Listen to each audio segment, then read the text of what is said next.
عندما نطعن في صحيح البخاري نطعن في أمة الإسلام أنها كلها غافلة، كلها جاهلة، أن علماء الأمة الذين أجمعوا على قبول هذا الكتاب لا يفهمون، جهال. وحقيقة الأمر أن هذا الكتاب جمعه الإمام البخاري وعرضه على أمة الإسلام، فافتخرت به أمة الإسلام وجعلته على رؤوسها. قرودا ترجم قردة، والحديث في البخاري قالوا له كيف؟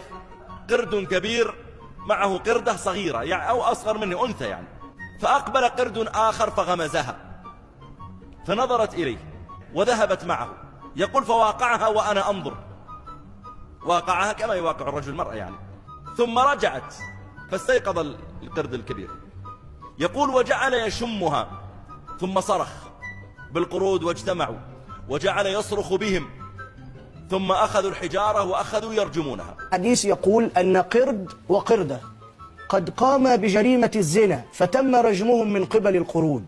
الحديث موجود في صحيح البخاري عن ابن مهران بن ميمون. هل يعقل أن قرد هو عند القرود في جريمة زنا؟